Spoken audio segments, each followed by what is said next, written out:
Welcome to the first edition of BevWire Interviews, where we take a look at what's behind your drink from a marketing and general business standpoint.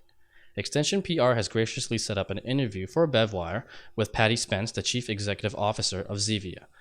Paddy's industry experience spans over 20 years in the health and wellness business. Today, he's here to talk about how he started with Zevia and why Canada is such an important market. He will also respond to BevWire's blog post on how Zevia's business model is similar and different from Glasso Vibram Water, which appears to be suffering from marketplace fatigue. So without further ado, let's kick off this interview. Let's start with having me learn a little bit more about you, learn a little bit more about Paddy Spence, and I guess a follow-up question on that is how did you come up with Zevia and why do you believe in Zevia? Yeah, I've spent the last 21 years in the health and wellness packaged goods world. I got my start at Kashi cereal back in 1992. And at the time, Kashi was a $3 million brand with 7 employees. And I was fortunate to have the opportunity to run sales and marketing for the company for 3 years. And it was really a kind of a career-changing experience in that I got to see up close one of those early natural foods brands that was crossing over into the mainstream consciousness. And so from there, went and did a bunch of different things in the natural foods and organic world. Started off running a market research firm called Spins that I created to kind of create Nielsen-type services for natural products. Then spent a few years in hair and skincare, running a manufacturing company that had a brand called Nature's Gate. And then along the way, about 13 years ago, I had gone off of sugar, and my wife and I started using stevia on a daily basis. And this is back in 2000, and at that time, stevia was regulated in the United States as a dietary supplement. So I could go to a natural food store and find stevia, but it was with the vitamins and other supplements, and it was kind of a brown, murky, bitter liquid. And as time went on, stevia continued to get more pure and taste better. And in 2008, in the United States, FDA granted sweetener status to stevia, largely with lobbying from a few big companies who were interested in using the ingredient. And shortly before that, the World Health Organization had released a number of safety studies that really demonstrated this is a safe ingredient. And so the U.S. granted sweetener status. Canada, about a half a step behind, was regulating stevia as an NHP, a natural health product. And then this year, stevia has become just a regular food and beverage ingredient in the Canadian market. So we've seen really kind of the global spread of stevia adoption. At the end of last year, the EU granted sweetener status to stevia. Latin America and most of the Asian countries also allow it. So for me, the process of finding Zevia, the brand, was really one of going to stores like Whole Foods and looking at products on the shelf and seeing where those products met a need that I thought was important. And I saw Zevia on the shelf at Whole Foods, and I said, wow, here's a product that would personally bring me back to soda. And there must be other people like me who enjoy soda but are avoiding it for ingredient and health reasons. So about 2.5 years ago, I pulled together a team of folks and a couple of investors, and we bought the Zevia brand. At that time, it was a very small brand located out of Seattle. We moved the company down to Los Angeles and have been off and running ever since. Fantastic. So I guess recently now it's the expansion internationally into Canada. Is there any other markets where Zevia is found in? I think you mentioned a little bit about the EU and Latin America. Is Zevia already in those markets, or are those kind of targets for next? A little bit. So we've got a little bit of business in Latin America. We ship to Australia as well, and starting to do a little bit in Asia. The European market is fascinating, and we actually have EU formulas that we're preparing to launch in about a month. So we will be shipping to Europe shortly as well. What's fascinating about the Canadian market in particular, and I've seen this time and time again over the last 20 years, is that the Canadian consumer is generally about a half a step ahead of the U.S. consumer in terms of both awareness and adoption of health and wellness products. Mm-hmm. So we really find that Canada tends to over-index for natural and organic products relative to consumption in the U.S., and Zevia is no different. So we're having very strong success at retail in Canada, and like I said, even stronger than we see in a lot of the chains we work with in the U.S. Okay, awesome. So I guess the next question I have here is around distribution. So I guess how does Zevia get from the manufacturing facilities to the end consumer, specifically in Canada? Is it the same as the south of the border in the U.S.? It's a great question, and as you know, beverages tend to have some particular and unique distribution systems that have developed over the years. We made a very early choice in our company to forego a lot of the traditional ways to market that beverage companies use. So we really, and I guess let me step back and say this was driven by data that we got early on, where we learned from one of the leading U.S. supermarket chains that our customer was coming to the store and she was buying multiple six-packs of Zevia. And so whereas a lot of beverage brands that are starting out build the brand through single-serve distribution and it's an impulse purchase in the refrigerated section, we found very early on that we were selling 7 or 9 cans per transaction to our consumer. Wow. And so selling single-serve would really be just trading down. So we really developed a distribution system that was geared toward that more than up and down the street, as we would call it, and going into refrigerated sections. So we're a warehouse distribution item. So what that means is when we sell in Canada to a Loblaws or to a Safeway, for example, we're in their warehouse selling direct to those retailers. Natural food retailers like a Whole Foods, for example, would purchase our product through a distributor. United Natural Foods is the distributor in North America for Whole Foods. So we sell to UNFI Canada, who would sell our product to Whole Foods and other natural stores. But to date, we really haven't gone into that direct store delivery model that a lot of beverage companies use. Mm-hmm. That's very interesting, and I'm glad you brought up that point. It's really a sign of using information and the insight that you have from retailers to really adjust and find ways to not say roll with the punches, but really find ways to innovate and get a leg up on the rest of the competition out there. Well, that's exactly right. I mean, there's so many ways to be successful, and for small brands, it's all about finding the most efficient one.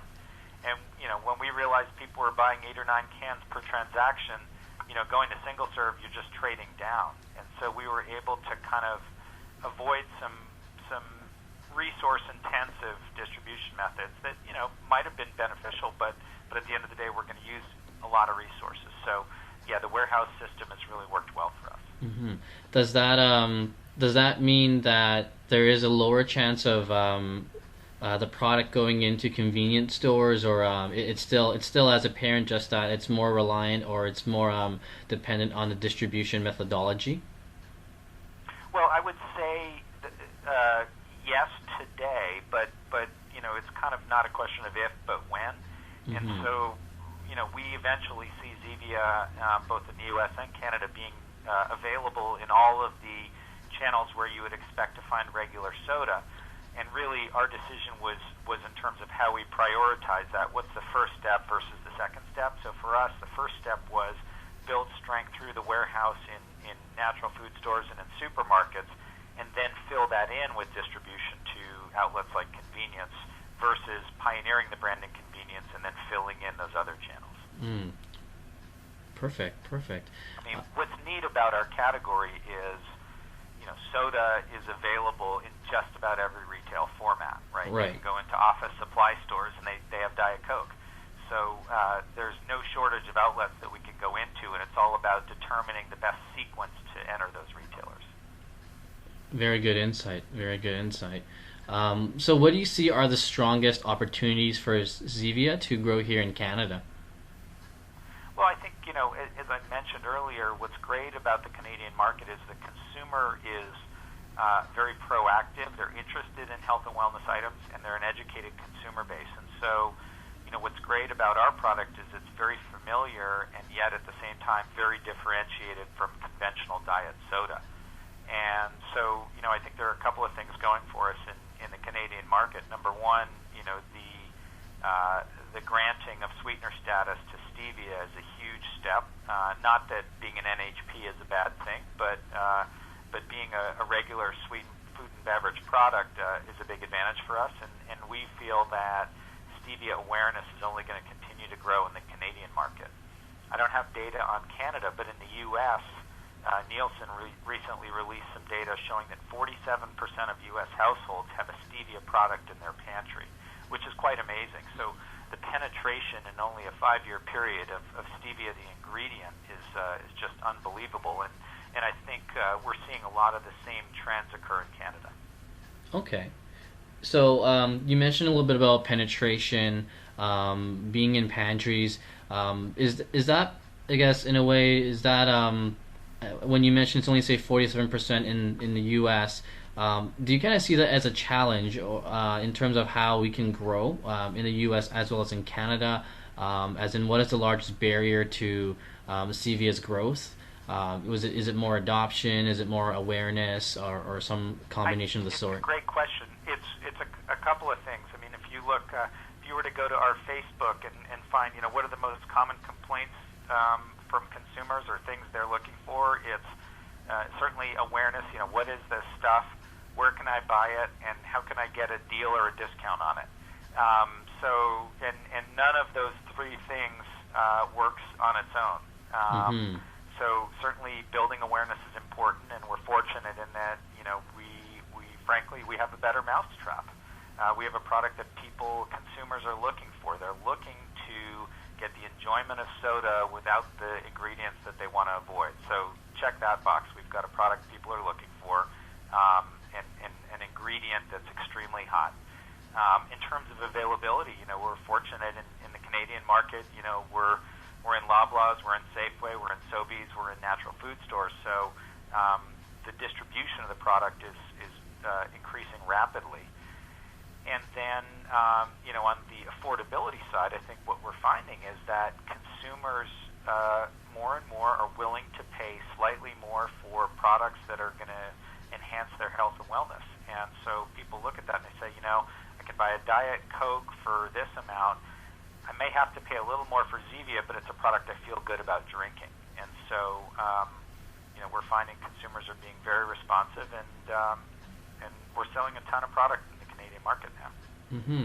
And I also noticed on the website there's a $1 off coupon right now. So I think that also speaks towards the fact that if you have engaged enough of an audience, they will go to the website to look for more information and definitely see that component where it says coupon or I guess discounts per se, and print off that coupon and bring it to the retailer and purchase the product in a way that kind of closes the gap in terms of conversion. Well, that's absolutely correct. And what's interesting about a product like this, it really is, we're a very viral product. In other words, there are a lot of things that consumers can do to enhance their health and wellness that require a lot of sacrifice and a lot of work. This is not one of those.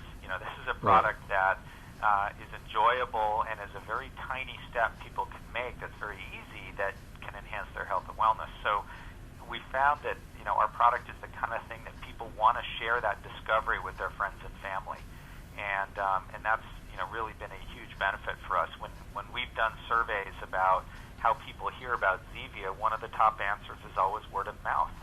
And we have a very vibrant and active Facebook community, and the Canadian portion of that is growing rapidly. And we're finding that consumers discover our product and they want to tell their friends and family about it. Mm-hmm. I guess the next question I have on my list, and I'm pretty sure you've already answered part of this, but it's just so that we have it fully on record.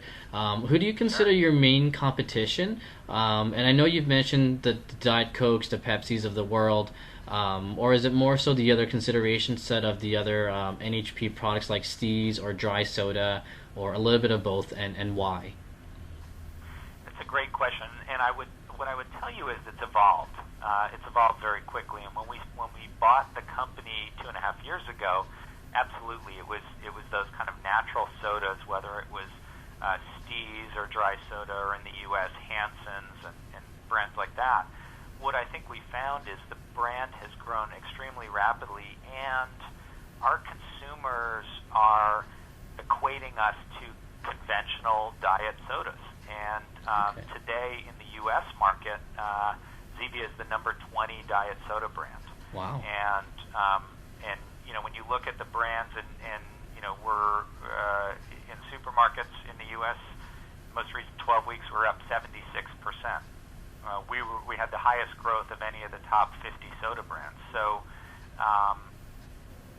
the brands that we're catching up to and surpassing are brands like Schweppes and Crush and Squirt and big conventional soda brands. And so I think more and more we are finding that's our competitive set. And, having worked with emerging brands for a long time, you don't go after the number one item. So I wouldn't tell you that, we're going to surpass Diet Coke anytime soon. But I would tell you that we sell better than, cherry-flavored Coke Zero in a 2-liter bottle or something like that. So it's kind of maybe the secondary SKUs or the line extensions from a lot of those big brands. Zevia is actually outselling on those same retail shelves. So, that's been exciting to us, and I think, you're going to find in the Canadian market, within the next 3 years, we'll be one of the top 10 zero-calorie soda brands. Fantastic. And I guess that kind of brings in line towards one of my following questions as well. And this past week, I briefly touched upon this in my blog post about how in Canada, Zevia now has 11 flavors, and in the American market, there's 15 flavors, and I guess 15 overall. As an industry comparison with product proliferation, for example, vitamin water, they've kind of expanded beyond 8 flavors to 10, and now about, I don't know how many they have in the States, but they might have well into about 15 or 20 flavors. And as a result of that, they've kind of stagnated on their growth just because it's been challenging to get shelf space for everything, or it makes them more likely to have products taken off shelf if they don't sell beyond a certain component.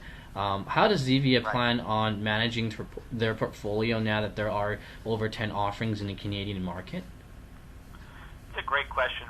And it's one of the most fascinating things that I've learned about this brand is, when you look at the big soda companies and how they manage their portfolio, they really have long ago made a decision that each flavor franchise is marketed independently. And so, for example, Coke, Fresca, Fanta, Sprite, that's all the same company. But if you weren't in the trade, you would probably never know from the marketing that those were even from the same company.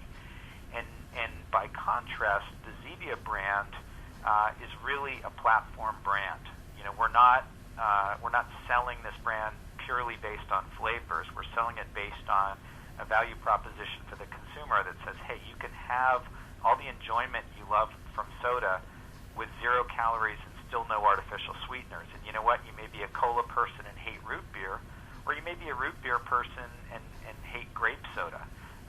But at the end of the day, there's a flavor for you within our portfolio. And so the way that's rolled out in terms of sales and managing the shelf at retail is there is an extremely tight spread between our different flavors in terms of sales. And so, people talk a lot about the 80-20 rule, right? Your top 20% of items generate 80% of the sales. Mm-hmm. It's not like that with this brand. Okay. The difference between our number 1 item and our number 8 item is about 2x. So they're very, very tightly spread, and it's because the consumer is looking for the concept of a 0-calorie naturally sweetened item more than a specific flavor. So as a result, I think we're finding that we have velocity that justifies 12 and even 15 items in U.S. shelves, and I don't think we'll see that any different in Canada.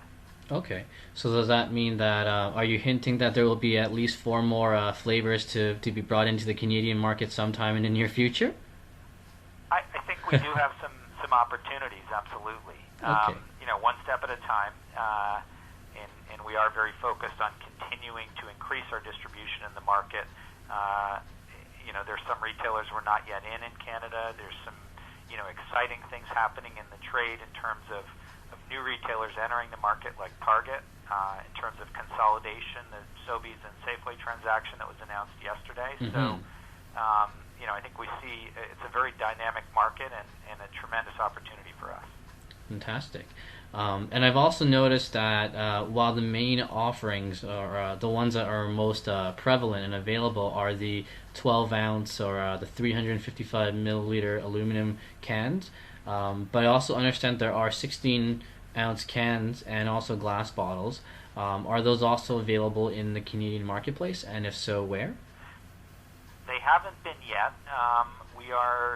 We're contemplating that. The 16-ounce cans are really a single-serve play for us. The glass bottles are something we did for some of our upscale natural products retailers in the U.S. Mm-hmm.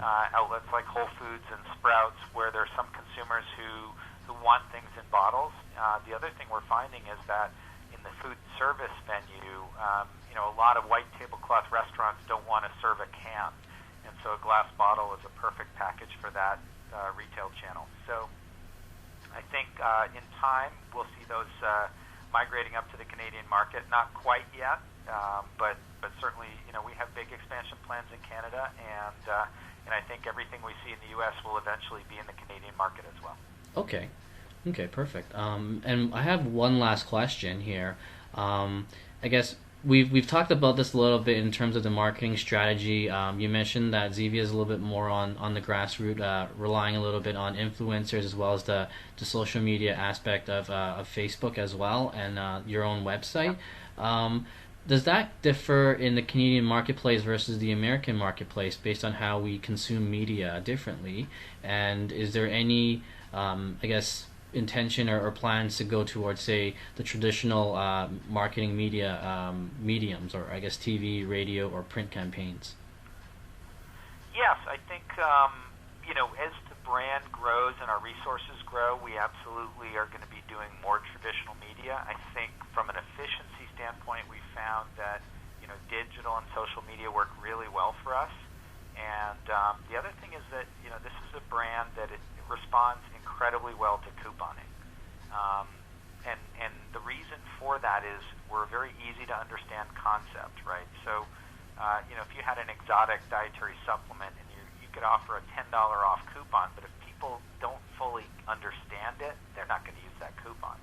Our brand is quite different in that we're an easy to understand product, and so people see a $1 off coupon, they've never tried the product, they say, I'm willing to give this a try, I get it.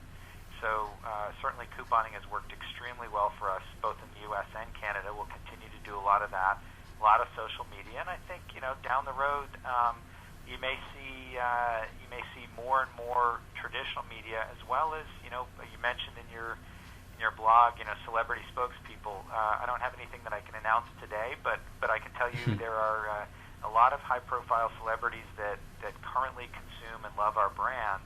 And as time goes on, I think you're going to see some of those folks speaking out more in the media about their consumption of Zevia.